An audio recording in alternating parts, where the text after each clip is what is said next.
Thank you for joining us, Geoff. You've just come from Hong Kong, so I think that's a good pretext to ask you. It's now entering its fourth month of demonstrations. No one knows what's going to happen. It seems to be a problem without a solution. What's your view of things? I think it's very worrying indeed. I think you've described it well. It's a problem without a solution. It's not clear what the end point of this is going to be.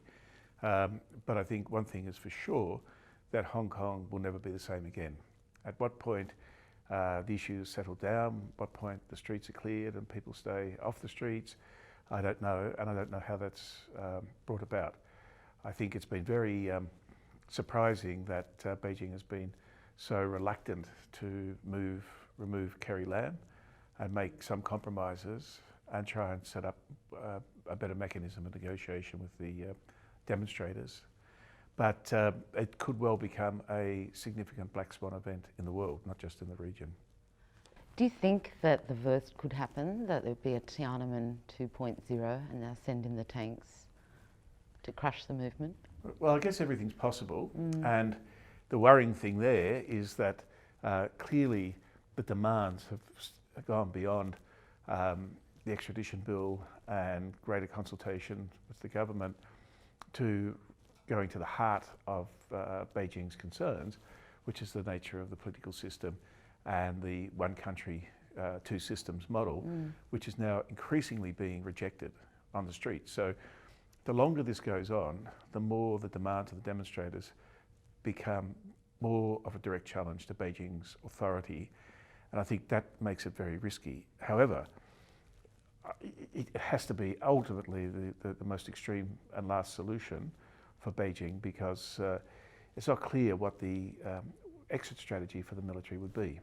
And militaries are very reluctant to go in to conflict unless they know what the exit strategy, and it would be an unbelievable mess. But that is the worst outcome. But I think for sure the most predictable outcome is that Hong Kong will no longer be the same. Look, at the end of the day, the situation for the protesters is hopeless on two counts, and Bilahari Caucasian, the former Singaporean diplomat who tends to be quite outspoken, had an op-ed titled "Harsh Truths" about Hong Kong just the other weekend, making the point first, Hong Kong is Chinese territory and Hong Kongers are Chinese citizens. And when it comes to one country, two systems, Beijing has always emphasised one country, not two systems, and they always will. So he said, when it comes to the protesters, what country is going to give them more than rhetorical support? At the end of the day, where can they go? Nowhere and no one. Harsh truths, but fair comment, do you think? Oh, absolutely. It's the harsh reality that the demonstrators have to face. Where does that lead, though? I mean, I think everyone knows that, and all governments recognise Hong Kong as an integral part of Chinese territory. Everyone supports the one country, two systems.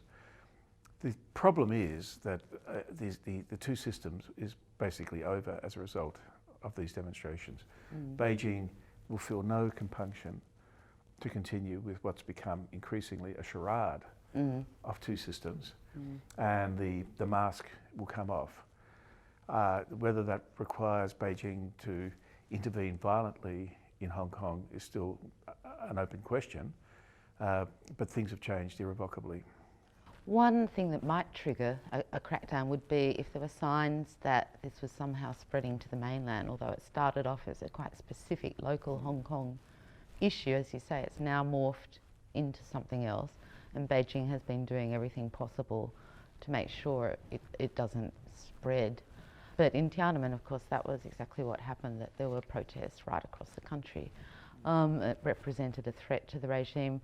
Do we need to put ourselves in Beijing's shoes and just look at the history of China and the instability that they've been through over the past century and even longer, with warlordism and civil war, the mass terror, the Cultural Revolution? Now, they are obsessed about order and stability above all else, but there's also good reason for that. Exactly, and it's important in all aspects of looking at China's behaviour and actions that you also try and look at it through the lens of Beijing. I mean, we had an interesting comment this morning in the conference about Beijing may look to outsiders as strong, powerful, or China strong, powerful, united. But what the Beijing leadership feels are massive vulnerabilities and weakness. And I think that is also true in this situation, that a Beijing perspective on Hong Kong is, well, it was a British colonial territory. They never had democratic rights under the British. Why should this be an issue of concern? Sure, they control the media and the information flows to most Chinese people, but I think also amongst most Chinese people there would be very little sympathy for what's happening in Hong Kong. Hong Kong's portrayed as a spoiled child. Yes, It's not, exactly. isn't appreciative enough of the privileges that it has. No, exactly. Because that's as good as it gets, as Bilahari Wilkerson said. And that's right, yeah. And recall that over the last couple of years, there's been incidents between local Hong Kongese and Chinese visitors, mainland Chinese visitors, for crowding the shops and behaving badly or whatever. Uncouth. Uncouth, yeah, thank you. So there is an underlying resentment on both sides. So it goes back to the point that the demonstrators, I think, have really very few options and not much to hope for. I think it's a pity that the government of Hong Kong has not been better in bringing the disaffected people into a much better dialogue and making concessions on some of their demands. You know, the line has been, if we make any more concessions, then there'll be only more demands made. But holding that hard line has not mitigated against that. The demands have continued to increase. The situation has become worse, not better. You mentioned vulnerabilities before. Now, the People's Republic of China turns 70, and we're going to see a massive display of strength, military parades, the latest high-tech gear, at a time when the regime, and Xi Jinping in particular, are under increasing pressure at home, at abroad. They've got Donald Trump's trade war, but also a more fundamental problem at home about how much control do they allow for in the economy and in society in order to move or to leapfrog into from the middle income trap up into the next income level. And it seems that they're moving in the opposite direction towards more control, more centralisation, more personalisation, just at the wrong time in China's development trajectory. But then there is this concern that if they liberalise or lessen the control, that there will be social unrest. Do you think that's a valid concern? I think, well, one, they're very pragmatic when it comes to policy making. There is no ideology. Two, they know they need to maintain relatively high rates of growth. And I think they have the capacity to do that. So policy, if it's more on reform side or more on dirigist intervention side, will, I think, be shaped by the circumstances at the time, but always in order to sustain growth. So just recently, in the last week, they've actually liberalised interest rate setting, which is a proposal that the IMF and World Bank have been making for years to China. They've been very reluctant because of losing control over financial instruments, but they've moved now to a much more market-based exchange rate setting mechanism, interest rate setting mechanism, which will help the non-state sector and the small and medium-sized enterprises as well. I see. Does that indicate to you a bit of a recalibration that Xi Jinping is, and the leadership is starting to listen to some of the advice? Yeah, good question. Or you can look at it another way, that there is always a contest of ideas going on at the centre. And there's a range of views, and we tend to forget about that. We look at China as if it's monolithic and that there's Xi's view and no other view, but not at all. There is a range of views. There are a lot of highly educated advisors. There's Liu He, for example, the Vice Premier and leading economic policy person in the country after Xi, is North American, PhD, economic trained, fluent English.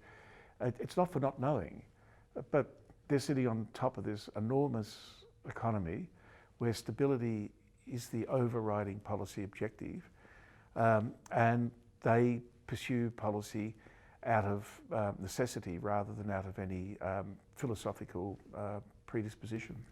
I agree with that point about the Communist Party not being a monolith. I mean, you wrote in an op-ed earlier last month, I think, about this buyer's remorse that has gripped the West because Yes. China liberalised economically but didn't fulfil expectations in... Okay, it didn't become a democracy. I don't think anyone was pretending it was going to become a Jeffersonian or Westminster democracy, but that it would move in the more politically liberal direction that it had been moving, in a more pluralistic direction. Now, it wasn't just dreamy diplomats and wide-eyed corporate executives that thought that China would move in a more liberal direction. There were countless, as you just mentioned, some of them liberal officials, think tankers, academics, activists, etc., that also advocated and thought that China was going to move in that direction. So that would lead us to assume that the pendulum, which has now swung more the other way, is not permanently stuck in that direction. Would you agree with that? I think that's a really good point. Yeah. Absolutely. We've seen periods like this before in the 30-odd years of reform. Remember, for 2 years after Tiananmen in 1989, nothing happened. And there was a raging debate behind the scenes over whether to push on with market reforms or to go back to a more statist planned economy. And eventually Deng Xiaoping, who people thought of as the most powerful person in the country, but it took him the best part of 2 years, supported, by the way, by Xi Jinping's father, to basically win the argument. And it wasn't until I think April 92 that Xi went to Shenzhen and did his famous southern tour, very much supported by Xi Jinping's father, to basically send the message to the country that the reformers had prevailed and China was going to pursue economic reform. And then the foot hit the accelerator, and essentially everything we have up until today comes from that policy shift in 92. Can external pressure help the more liberal reformers gain the upper hand in these contest of ideas at the core of power? Yeah, that was the initial hope with the trade war, but that seems to be moving the other direction. Yeah, I mean, it's probably utterly counterproductive, and that's the point. External pressure does play a role, but how much and when it's applied is extremely important. So I always counsel against wanting to sanction China in any way, even at the lightest level. Which is seen as bullying and humiliation. And it plays to the conservatives who don't want China to reform and continue to open. There was a huge debate after Tiananmen Square, and the Australian government was very divided over it as well. The Prime Minister, Hawke, at the time had become so emotionally attached to China and so shocked by the horrible events that took place that he wanted to really punish China. And Gareth Evans, the Foreign Minister, equally found the events abhorrent, but said, look, we have long-term interests with this country, and so we need to do just enough which sends a message just to those that are culpable, but not affect the wider Chinese population. And in fact, the conversation then was very much in those terms, that people were in China very grateful that Australia did just what it must do and no more, because to have done more would have made reformers lose face. They would have felt humiliated. And there was so much shame and humiliation that came from Tiananmen Square by itself. To have foreigners then adding to that was seen by reformers, by liberal elements in China, as being utterly counterproductive. Speaking of counterproductive, I mean, you're quite a vocal critic of Australia's approach at the moment, to the PRC, and you say that the bilateral relationship is at one of its lowest ebbs ever. So how can we improve that and get... We can't reset the relationship. I think that language isn't useful because we can't go back to the way it was. China's changed and the relationship's changed as well. Yeah. We need to put on new foundations. So where do you see the best ways forward in that respect, given the nature of the regime at the moment? Yeah. Well, I think the Prime Minister and the Foreign Minister have done actually a very good job in managing the rhetoric around the relationship. You mean the Morrison and Payne? Yeah. In managing the rhetoric around the relationship. Turnbull and Bishop just got it all wrong. I mean, Turnbull made something perfectly sensible, like the anti-foreign interference bill, into an anti-Chinese bill. And you're talking about his provocative comments, throwaway line exactly, about standing up. Yeah. And it was always, China was always the reference. Okay, we know it was triggered by concerns over China, and legitimate. Those concerns are legitimate, but it was managed appallingly in terms of a difficult, complex, sensitive bilateral relationship. And Bishop had been consistently the most strident foreign minister across a whole range of issues, but most particularly the South China Sea, way ahead of our regional neighbours, way ahead of New Zealand. Now, I never thought I'd say this, but we could learn a lot about managing the relationship by looking at the New Zealanders, who understand it's asymmetric. They need China more than China needs New Zealand, and they've got to work out how to live in this world and work out what is the most pragmatic way of managing the relationship. Specifically on what we could do, as I said, I think Morrison, the rhetoric, the presentation of it has improved enormously. Do you think the Australian government, you mentioned this, Malcolm Turnbull and Julie Bishop, but to a certain extent, they've been testing the waters and seeing how far we can assert our national interest in the face of a much more assertive and even aggressive PRC. Things I think now are starting to settle into a more predictable pattern, which is what everyone says you need to do to deal with the Chinese. So we've had the foreign interference laws, as you say, which in theory they draw a clear line, or as much as you can draw the line, between influence and interference. Similarly, we've now got a proper process in place that's predictable to assess foreign investment in critical infrastructure. The next sector which is under review is the university sector, where once again the universities themselves, Peter Varghese from University of Queensland said we want to talk to the government, have a dialogue about where to draw lines on collaborative research, because we realise there is a problem with some of the dual use applications, but at the same time don't want to cut ourselves off from this research superpower. So do you feel that after a couple of years of turmoil, government's starting to get its act together? I mean, democracies are very messy, and the policy has been all over the place, but it's now looking like it's starting to get a bit more coordinated. No, I'd agree with that. But we are in a situation, how do we come back from where we are? And maybe it is just a matter of time, because eventually China will bring us back into the fold at some point. But how much do we figure on China's radar? Because I mean, this is it's very important to us, and you open the newspaper and it's full of China stories. But if you're in the PRC, how high up the radar does Australia really register? Well, much less than we used to, and probably hardly at all now. There was a time when China actually looked to us. I mean, when I first went in as ambassador in 2007, the foreign ministry officials were saying, "Where's Australia in the region? You did the Cambodian peace settlement. You led that. You created APEC, and we were so happy to join. You created the Bali process on people smuggling. All of these activities that Australia once either led or was very much a part of, we have faded out of that. And so my main issue here in terms of, things might seem as if they're getting back on track, but there's a great diplomatic and foreign policy deficit in Australia at present. We are reacting. We're reacting to Trump. We're so worried about where the US alliance is going to go. We're reacting to China. What is the forward agenda that we want to prosecute? What sort of relationships do we want to build in the region?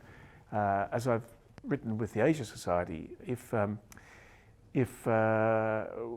China's such a threat, why aren't we building the closest, most intimate relations with our regional neighbours like Indonesia?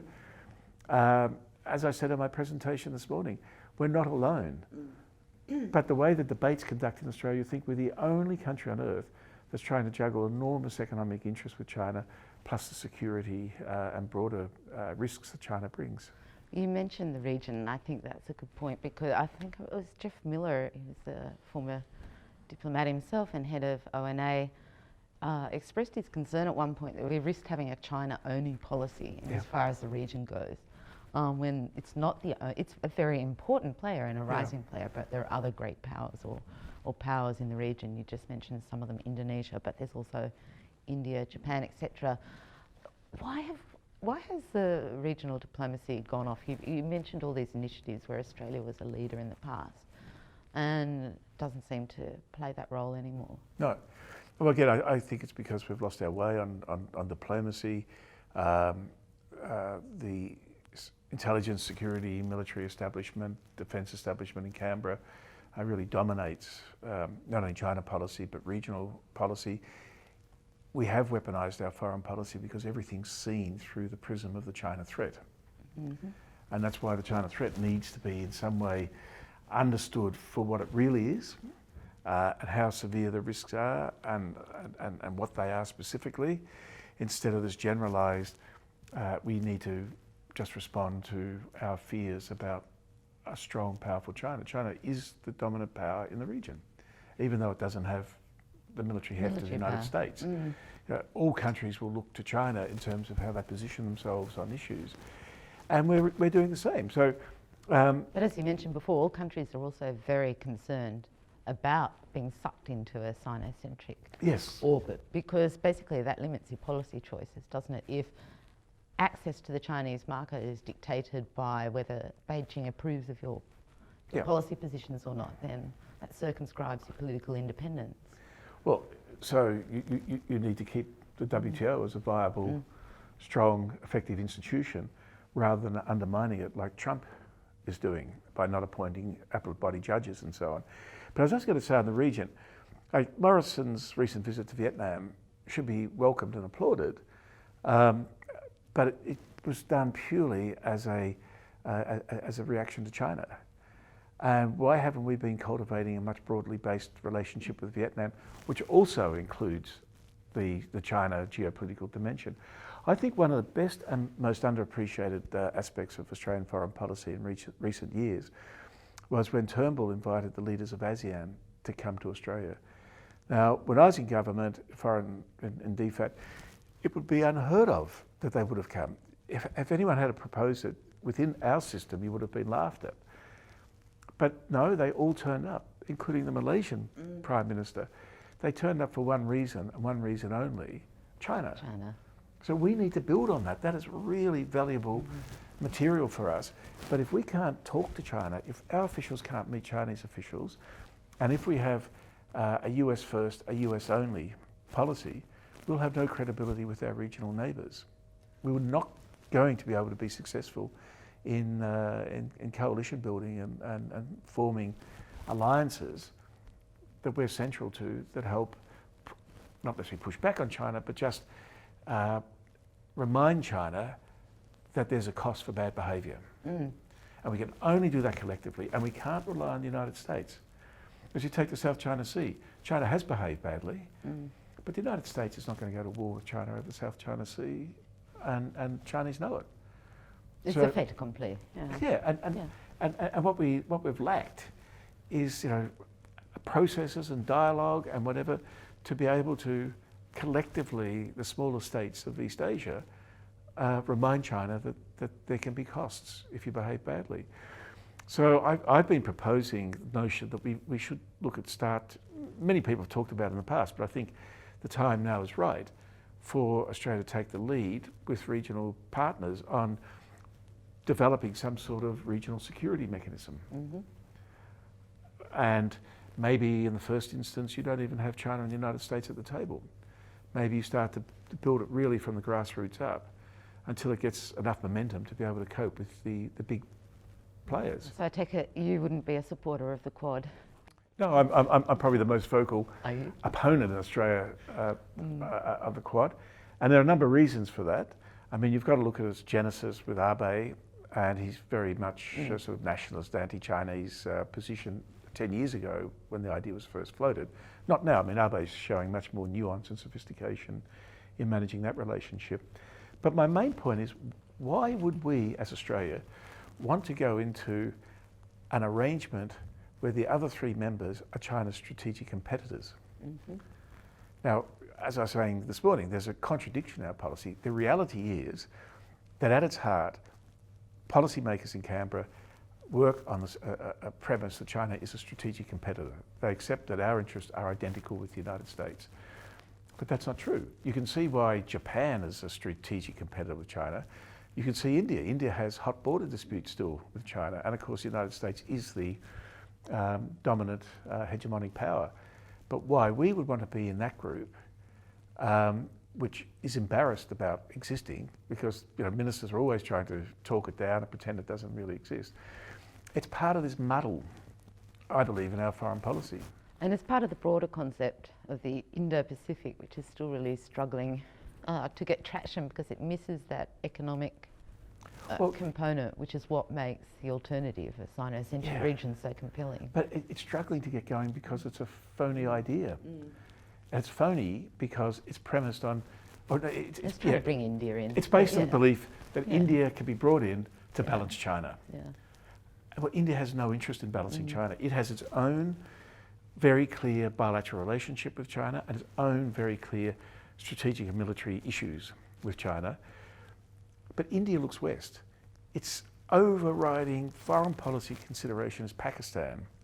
India has almost no geopolitical or strategic or economic interest in East Asia. The great geopolitical challenge is East Asia. And so Asia Pacific makes sense because the US is part of East Asia's security complex. But India's got nothing to do with the East Asian security complex. Well, it's a construct, just like the Asia Pacific itself is really a construct, a regional concept. Let's move on to. Sorry, but I say I say Indo Pacific makes as much sense. You're talking about from a geographic perspective, from a geopolitical perspective, but it makes as much sense as Atlanto Pacific would. It's interesting that should the Belt and Road take off through Central Asia, etc., that the whole gravity of the region would actually be moving westward instead of eastward. What are the implications for Australia? You talked before that maybe we should join up to the BRI rather than getting left behind, marginalised. Well, the BRI has taken off. It does exist. I know it exists. They have meetings with, 130 odd countries, and most of the major international organisations like WIPO and so on are there doing technical work. I mean, it is a new part of the global architecture, whether we like it or not. The point about Central Asia and moving the geopolitical centre of gravity from the Western Pacific to Central Asia, well, historically that's where it's always been. And yes, it is moving in that direction, but I think at the other side you've still got the preponderance of US military and economic power. So in a sense, what it's done, it's always historically sorted security from Central Asia, hence the Great Wall and all of that, right? And what's new is that it has realised in the last 20 years it also needs to find its security in the Western Pacific. So China's going from almost nothing to getting to a point where it's able to set conditions for other countries in terms of their activities in the region. So, even 10 years ago, the US could operate off the coast of China as if it were the coast of California. Well, China's pushed that back, and that is a very clear strategic objective. The three-line strategy or whatever it's called these days. Not the 9 dash. Not the dash. Not the dash, no, the other one. The island chain. Island chain, yeah. The first island chain. Yeah. And that's a very clear. There's no mystery about what they want. They want to control and have security in that area. And why any big state would want to do that? It's not a mystery. Do you think the PRC will only feel secure if they can push the United States out of the region, just as the United States did to European powers in the Western Hemisphere? Oh, it's an excellent analogy, and I guess the answer is yes. Being a realist. Yeah, exactly. It's a question of, I guess, degrees of insecurity. And I think they are still quite insecure, particularly because of Straits of Malacca, China's vulnerability to raw material imports, so on, being disrupted. But you can see the BRI as a defensive response to that Malacca dilemma. I think that's how it started. I first heard about the BRI in 2007. I went to visit the mayor of Chongqing, and he was telling me about the railway they planned to build from Chongqing to Duisburg in Germany. And it seemed so incredible, I agonised over whether I should report it to Canberra or not. I did. I was probably laughed at in Canberra, but that's fine. But all of that and the twin pipelines across Myanmar into the Indian Ocean to Kunming, all of that was driven by the geopolitical concerns over being denied access to raw materials and energy. See, China. And the Belt and Road label came afterwards. Much later, 2013. And suddenly all these projects were rebranded. Rebranded, yeah. exactly. Yeah.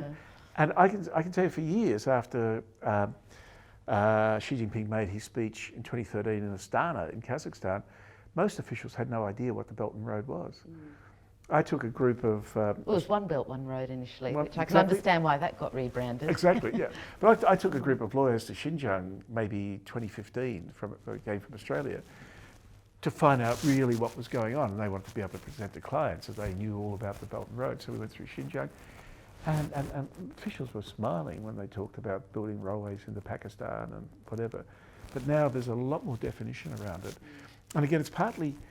and it's also recalibrated as well. It's not as grandiose and ambitious as it was, as no. it was. No. There's been a lot of waste. Yeah, and people need to understand how China works. If the leader says something, then the officials overinterpret. And it's a bit like Stalin's famous saying in 1932, after the purge of the kulaks, and the country was starving to death, comrades were dizzy with success. Because the officials, that's how the system works. And they're the inefficiencies and problems with the system. And so, the Belt and Road is the key organising principle for Chinese international relations and foreign investment, basically. Well, it's become Xi Jinping's flagship too. Exactly. Let's get back to some of the scepticism about the trajectory of the Chinese economy. Can they pull it off, jump out of the middle income trap? We've got all these challenges, demographic, environmental and others. And put that in light of Hugh White's thesis. I often put this question to Hugh White, or others have as well, that China faces these fundamental limitations. So he's assuming this inexorable growth, this juggernaut, this powerful regional hegemon that may not be able to overcome these challenges the way he assumes. When that's put to him, he says, well, I've been hearing this since reform and opening, and every year people say, well, they can't overcome these challenges, and then they defy predictions. So his line is basically that this is just wishful thinking on your part, because you want China to do the hard work for you and disappear so that you don't have to think about the challenges. What do you think of that line of argument? Yeah, I mean, I'm very much of the same view. I don't know how long this will last in China, the economic growth and prosperity, but I've been hearing that for 30 years. And there's an ideologically driven view. It's not only ideological, but there's a view that's always come, particularly from the United States, that because it's not an open market economy, it's time limited, its use by date is short, and it will not succeed. The thing is, it's 1.4 billion people occupying a vast resource-rich continental space. Already there must be 300 to 400 million people who are at the developed country per capita income level. So when we talk about middle income trap, that's just an overall aggregate. It's a bit like the old joke about economists. What's an economist with his head in the oven and his feet in the fire? On average, he's comfortable. But to think that 400 million people or a developed country economy of that size has been created in 15 years. And it's hard to see why, with all the other areas where there's catch-up, why that's not going to be replicated. I'm not going to say 1.4 billion people will end up at a developed per capita income level, but it's certainly going to be more than 400 million. It might be half the population or 2/3. That's a lot of people. And even at that level, the PRC's got critical mass now. Yes, that's exactly right. And say they're growing at 6% plus or a bit minus, I don't care, in and around that range, then you're really only talking about either 12 years or 14 years of compound interest before per capita income doubles again. So whatever you see in China today, whether it's 12 years, 13, 14, even 15, try and conceive of per capita incomes being twice what they are today and what the place will look like. And that's not a China booster story, it's really arithmetic, unless there's an external shock. And there's always, obviously, the risk of that. Let's wrap up there. It's interesting how conversations about China always turn to speculations about possible scenarios. And when we should have learned by now, if there's one thing we know is that the PRC will always surprise us. Yep, exactly. Thank you, Geoff, for spending some time with us. That's it, my pleasure.